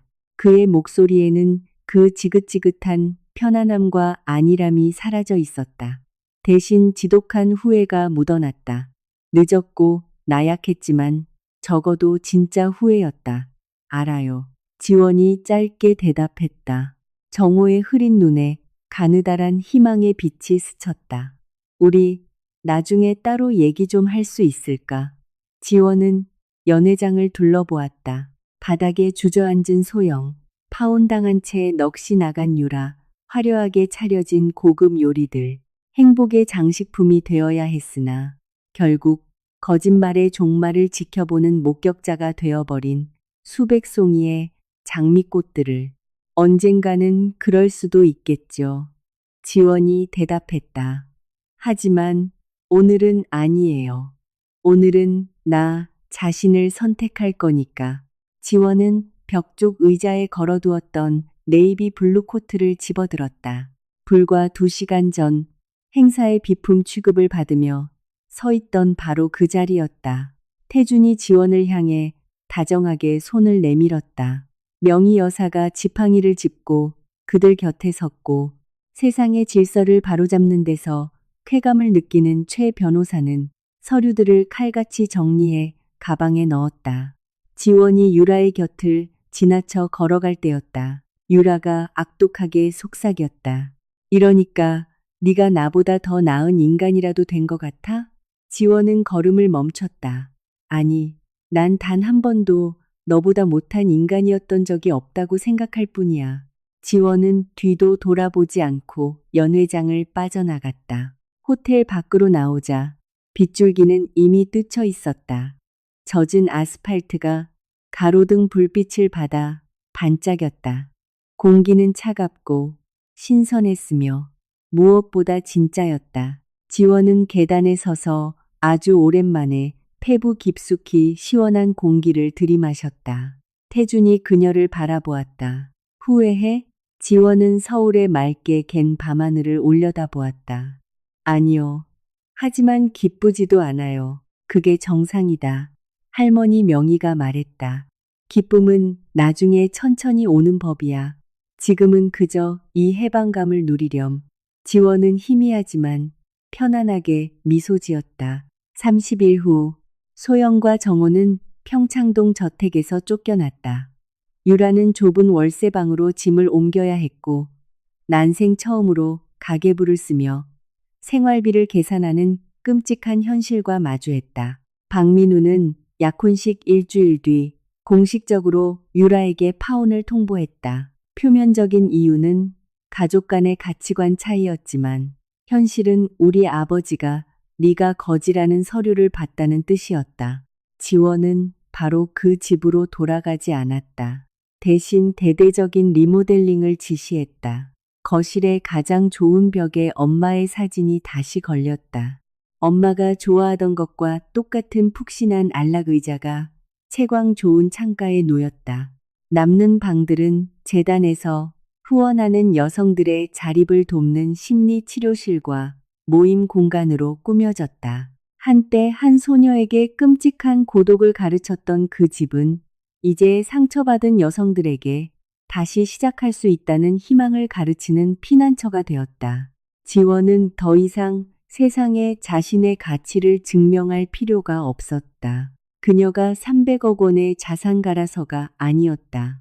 강력한 재벌 남편의 아내라서도 아니었다. 단지 소영이나 유라 같은 부류의 인간들은 평생을 가도 깨닫지 못할 진실을 마침내 깨달았기 때문이다. 존엄성은 남들이 나를 대단하게 쳐다볼 때 생겨나는 것이 아니다. 나의 존재 가치를 남에게 허락받고 구걸하기를 멈추는 바로 그 순간, 비로소 나의 존엄성이 시작된다는 것을 말이다. 지원은 자신의 집에서 불청객 취급을 받으며 살았습니다. 모욕을 견디고 차른 일을 도맡으며 아버지가 용기 대신 편안한 침묵을 택하는 것을 묵묵히 지켜봐야 했죠. 하지만 새동생 유라의 약혼식 날 모든 진실이 폭로되었습니다. 식모 취급받던 여자가 사실은 수백억대 저택과 재산의 진짜 주인이자 그 잘난 하객들이 평생 줄을 서서 굽실거려야 할 거물급 인사의 아내라는 사실이 밝혀진 것입니다. 하지만 정말 중요한 것은 돈이 아니었습니다. 가장 중요한 것은 지원이 마침내 자신의 목소리를 되찾았다는 점입니다. 그녀는 고래고래 소리 지르며 복수하지도 인정해 달라고 매달리지도 않았습니다. 그저 가해자들이 뻔뻔하게 누리던 거짓된 삶의 자금줄을 완벽하게 끊어버렸을 뿐입니다. 때로는 가장 완벽한 복수가 상대방을 짓밟는 것이 아닐 때가 있습니다. 진짜 복수는 그들이 감히 쳐다보지도 못할 만큼 내 삶을 단단하게 구축하여 그들의 하찮은 평가 따위는 내 인생에 먼지 한 톨의 영향도 미치지 못하게 만드는 것입니다. 만약 여러분이 지원의 입장이었다면 어떻게 하시겠습니까? 가족이라는 이름으로 그들에게 두 번째 기회를 주시겠습니까? 아니면 이 챕터를 영원히 닫아버리시겠습니까? 여러분의 생각과 지원의 선택에 대한 의견을 댓글로 남겨주세요. 이 이야기가 여러분의 마음에 와닿았다면 좋아요를 누르고 채널을 구독해 주세요.